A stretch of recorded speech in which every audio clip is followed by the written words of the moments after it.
It's called The View? It's called The View. It's not called The Facts. Yeah, but It's isn't it interesting that it's called, I mean, I don't think they meant this when Barbara Walters invented it a long time ago, but it's The View. Well, that's the problem in America. But there is one view, right, and one that's clearly true opinion, and everybody else can go sit in the corner. Sunny Hostin just experienced a rhetorical ambush so thorough it ought to be filed under crimes against ego. One moment, she was perched confidently at The View, sipping tea and radiating courtroom gravitas. The next, she was metaphorically eating her cue cards on live television. What happened was less a debate and more a carefully orchestrated intervention, starring Bill Maher and Megyn Kelly, who tag-teamed their way through Sunny's defenses with surgical precision, and the patience of two people who've seen one too many lectures from the pulpit of performative outrage. They're disgusting. She's Anna Navarro, in your wildest imagination, you could never solo host a show. You will only ever make it as part of an ensemble, and you could never hope to achieve the success that Tucker Carlson has. So you can sit in your little cheap seats all day long and enjoy your little negative henpecking, but your careers are going nowhere, and Tucker is about to die. Bill Maher and Megyn Kelly, two professionals fluent in confrontation, didn't so much argue as conduct a controlled demolition. Maher, with his usual cocktail of dry irreverence, played the academic saboteur, while Kelly brought her brand of clinical, unnervingly calm counterpoints. Sunny's rhetorical throne quickly began to resemble a rickety IKEA chair under this intellectual pressure. She came armed with indignation and well-worn talking points. They brought logic and facts. It was less a dialogue and more a televised game of whack-a-mole, where every moral platitude Sunny offered was politely but thoroughly debunked. Talk about Whoopi Goldberg, because I got so many texts this week because she attacked me the week before. Sure. So she was, everybody was like, "Oh, Bill, I get you're enjoying the karma." First of all, I'm going to talk about this at the end of my show next week, teaser. But there is no fucking thing as karma, okay? Get over that. Whoopi attacks me on a regular basis. She says stupid shit on a regular basis. They just happen to coincide. But Hostin's default strategy, invoking her law degree like a divine relic, quickly wore thin. Her credentials have become a kind of verbal wallpaper, ever-present, overused, and ultimately unconvincing. As a former prosecutor, she declares as if that alone justifies her leapfrogging over nuance into melodrama. But this time, the usual tricks didn't land. Her sanctimony collided with Maher's sarcasm and Kelly's stoicism, creating a vortex where Sunny's three-part combo of condescension, vagueness, and self-righteousness simply evaporated.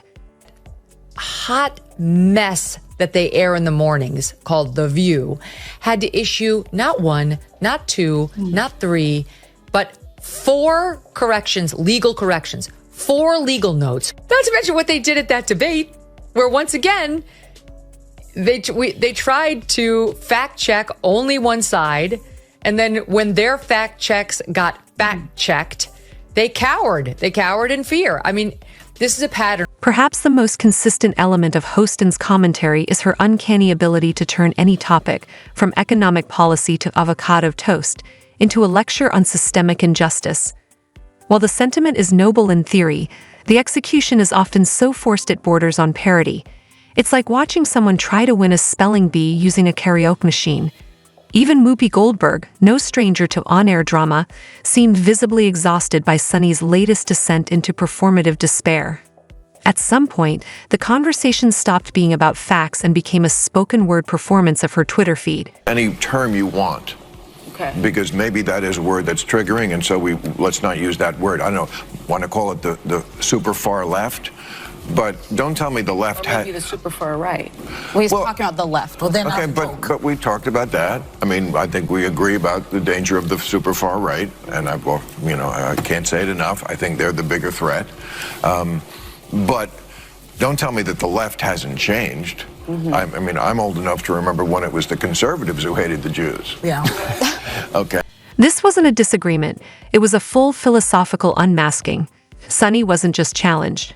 She was rhetorically outmaneuvered. Her go-to move, moral indignation delivered with courtroom flair, failed to register against Maher's steady sarcasm and Kelly's scalpel-sharp rebuttals. Her tone suggested a constitutional crisis. Their tone suggested Wednesday. The result? a public unraveling that looked less like a political exchange and more like a staged reading of how not to win friends and influence no one. And finally, new rule, stop saying that Whoopi Goldberg getting yanked from The View right after she attacked me on The View is karma. There's no such thing as karma, sorry. Sorry, but life is random. The only word to describe it when a big game hunter gets trampled by an elephant and then eaten by lions is hilarious.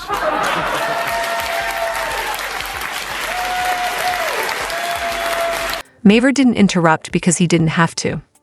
He's the kind of commentator who's been rolling his eyes at moral crusades since the Clinton administration.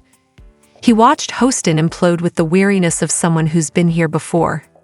Each of her increasingly breathless claims folded in on themselves, revealing not a well-honed argument but a house of buzzwords and borrowed outrage. Then Kelly stepped in, not to argue but to dissect.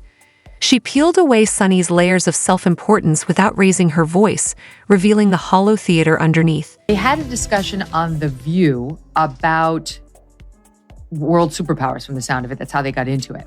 And Sunny Hostin made some comments about patriotism and America and Black America. It's all in there, Jason. I mean, it's all in there. I'm going to tee it up. It starts with Alyssa Farah, who's supposed to be the Republican commentator. And then you'll hear Sunny jump in. Listen. If America is not the #1 global power, it's not going to be Denmark. It's going to be communist China, a country that right now the government is imprisoning Uyghur Muslims in concentration camps. It is a deeply racist government. It's a human rights violating government. It is a government that if they are the leader of the free world, we are not a free world the way that we are right now. The notion of patriotism and the notion of America and the American flag has been co-opted by the right as if they are true patriots. But when I listen to Christopher Wray, the head of the FBI, he said white supremacy is the biggest domestic threat to. What became painfully obvious is that Hostin thrives in the safety of monologue, not dialogue. She doesn't so much engage as decree. When someone like Kelly calmly introduces a contradiction, armed with sources and sans the histrionics, the entire edifice of moral absolutism buckles. Sunny's collapse wasn't physical, it was ideological. When your brand is moral supremacy, even gentle opposition sounds like a thunderclap. And in this case, the clapback left her visibly disoriented. Donald Trump will be sworn in as the 47th president of the United States, yay, on January 20th of this month. Not everyone's happy about it, and many people would like us to be more focused on the insurrection that he personally unleashed. If you ask them, as we discussed earlier, they think it's as bad as like the Holocaust, and you don't have to take my word for it. Here is Sunny Hostin of The View. January 6th was an atrocity. It was one of the worst moments in American history. And when you think about the worst moments in American history, like World War II, things that happened, like the Holocaust, chattel slavery. Yeah, the January 6th is right up there next to the Holocaust and slavery. Megyn Kelly, who could trigger Sunny Hostin by simply entering a room, did what she does best: dismantle nonsense without breaking a sweat. Her ability to cite facts in full sentences appears to violate some unspoken rule on The View, where drama often trumps data. Sunny's voice jumped an octave with every correction. She clutched her ideological pearls while Kelly walked calmly through timelines and statistics, painting a picture that, while not as emotionally charged, was far more coherent. In a setting where narrative often trumps nuance, this was revolutionary. I want you to note the tone they all talk with him. I want you to look at Sunny Hostin's body language and the way they look at him and everything else. Just because he is a lefty who hasn't gone completely bananas, here they are talking about the word woke.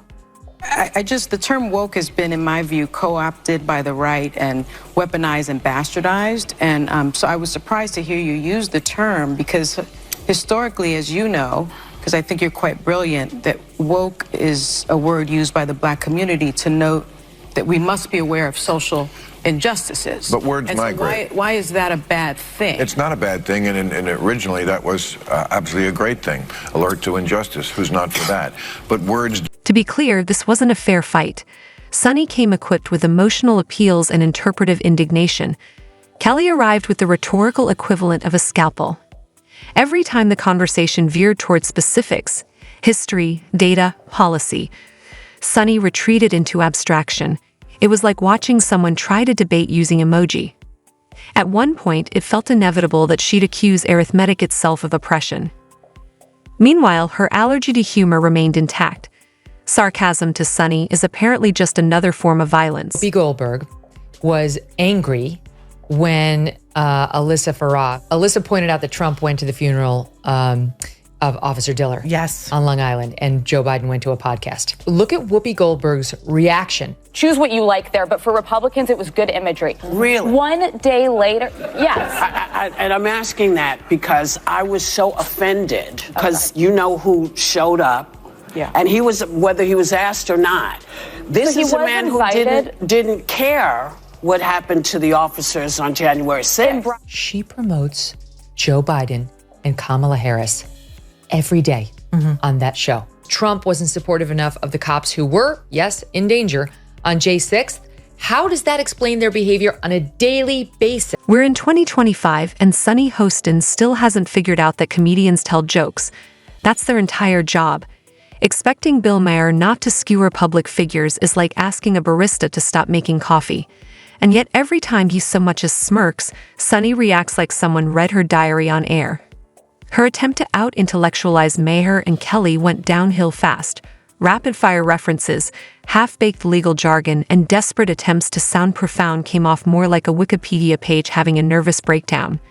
If there were a courtroom stenographer on set, they'd have quit halfway through in protest. Last week you called white Republican women cockroach. Actually, I didn't. And You said they're acting like cockroaches. I used in a similar. Let me answer that. Okay. I used a But that's- metaphor. but that's- Here's what I'm going to ask you all to do. Here's what I'm going to ask you to do. Wow. Yeah. I'm going to ask you to tone it down a bit because I can't hear anything. No one can hear what's being said. She just said I called you white women understand why roaches. people All right, we're because going to I go to didn't. break. We're going to break. Can't. Maher, unfazed, simply let her vent. He sat through more political flameouts than most of the audience has had Netflix passwords. You could see him mentally checking out mid-rant, eyes glazed over like a man planning his post-show cab ride. Sunny, meanwhile, was giving what she clearly thought was a triumphant closing argument. Unfortunately, it landed with all the gravitas of an infomercial. This was supposed to be her viral moment. Sunny shuts it down, but Maher looked more interested in his wine than her sermon. And by the way, out there, that hat that you keep wearing, that red hat that says "Make America Great Again," that tells people that you go along with this. So you might as well just put a swastika on the hat. Don't do that. Don't do that. Because we see it anyway. I'm not going to defend Donald Trump ever, but I would never say that we should put the swastika on the cap because I think you can hate Donald Trump. You can't hate everybody who likes him. It's half the country. I don't want to live in that country. I don't want to live in the country where I hate half the country and I don't hate half the country. How dare you disagree with me? Kelly didn't raise her voice because she didn't have to. Her calm dismantling of Sunny's arguments had all the elegance of a legal autopsy. What we witnessed wasn't a conversation. It was the televised expiration of Hostin's credibility. The real tragedy. Sunny genuinely believes her outrage is a substitute for substance. She acts less like a co-host and more like a tribunal in a blouse, demanding obedience instead of offering discussion.